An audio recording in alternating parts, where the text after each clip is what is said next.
Hello and welcome to our video, the first video of the third chapter on federalism. Let's go ahead and get started. Federalism. Federalism is a foundation principle of the U.S. Constitution and our system. It's one of Madison's attempts to create another barrier or division while also maintaining a traditional balance between state and a national government. That balance between that state and national government, again, is a compromise between a unitary and a federal system. We all know that the Articles of Confederation and its decentralized system didn't provide enough oomph or power for that national government.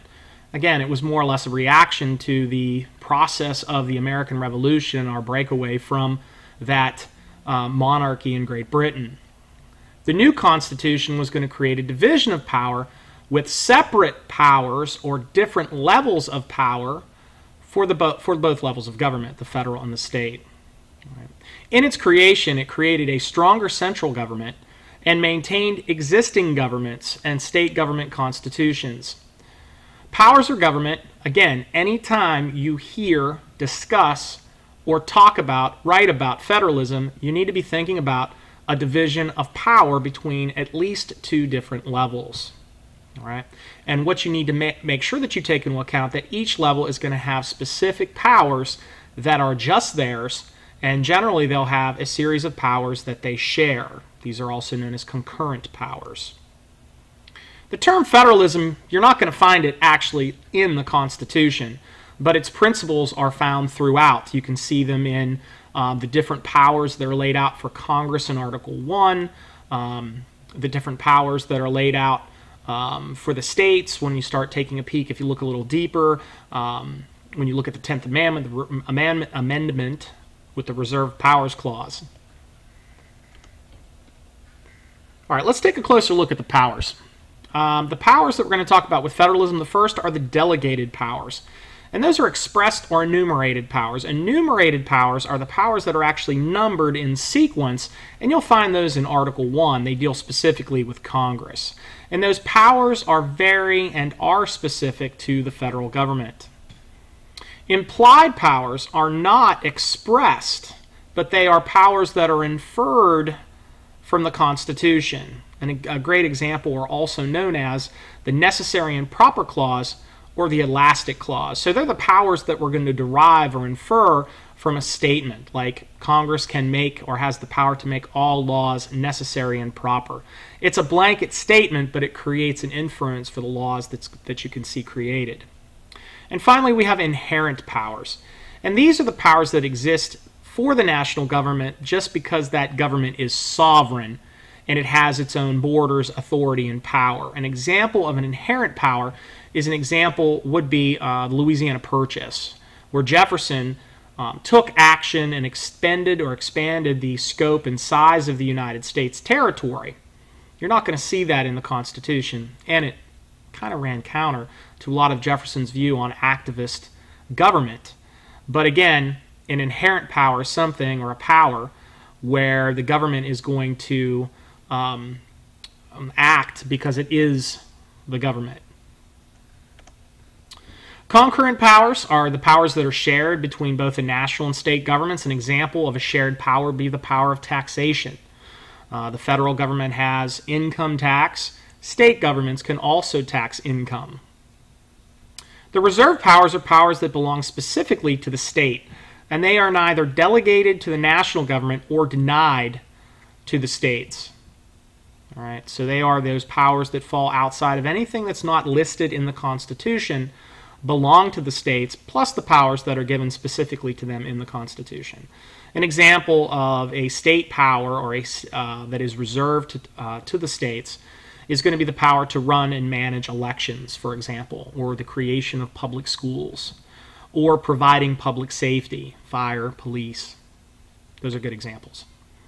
There are prohibited powers, powers that neither the state or the national governments can pass as an ex post facto law or a bill of attainder. Those are two examples. An ex post facto law is a law that's going to be passed, and then they're going to go back in time and basically persecute, charge you with breaking that law before it was actually made a law. That can't happen. And then we also have bills of attainder, where you can be thrown into jail, imprisoned, without a trial.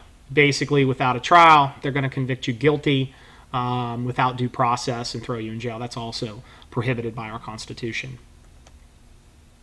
Federalism in practice. When you take a look at federalism in the 4th article of the Constitution, it lays out the issues and some of the relationships. Again, we had some problems between the states that occurred under the Articles of Confederation. There really wasn't a clear relationships between the states and differences in weights and measure and trade and tariff.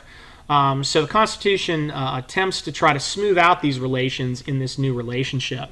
One of the clauses that you need to know is the full faith and credit clause, where states are required to recognize the laws and legal documents of other states. Examples of this would be both marriage and your driver's license. You can be married in the state of Pennsylvania, move to Nevada, and your marriage would be still legal. All right, and we're talking about marriage between a man and a woman.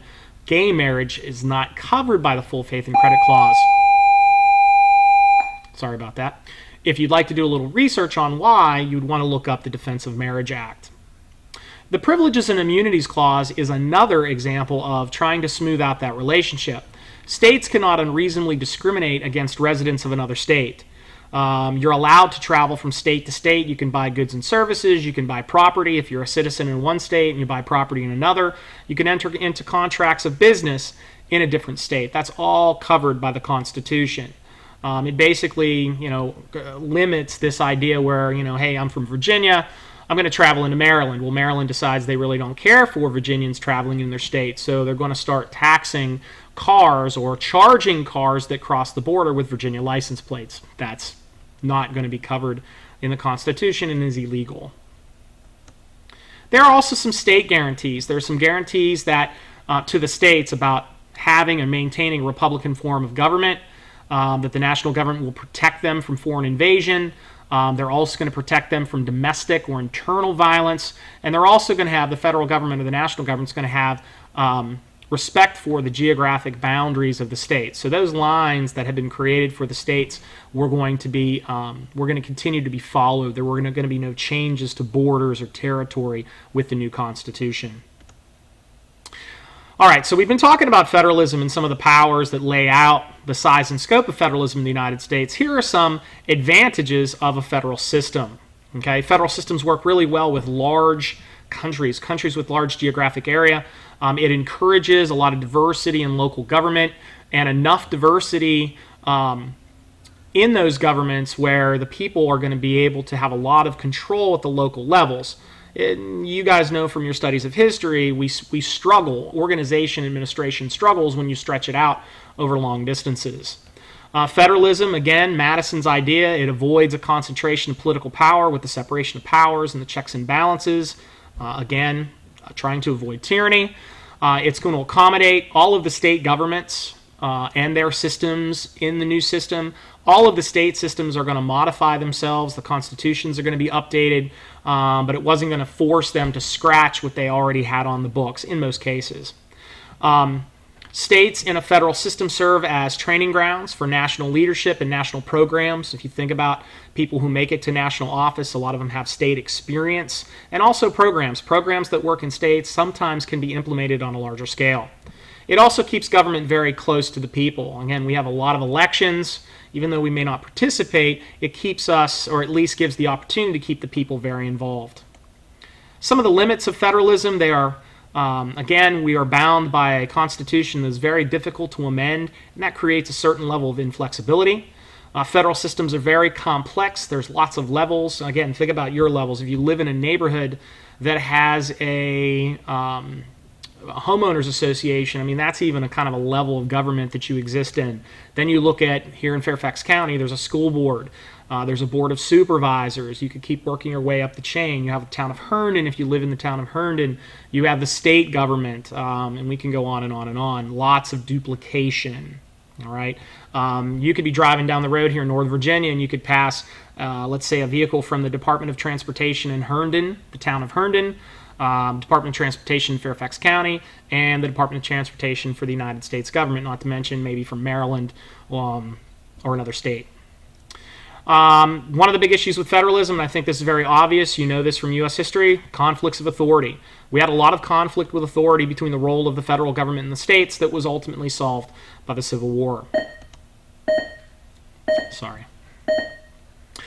Finally, we'll talk about the Supremacy Clause. The Supremacy Clause simply lays out in the Constitution that the Constitution itself, all its laws and treaties, are the supreme law of the land. So it places the Constitution at the top of the apex of American government.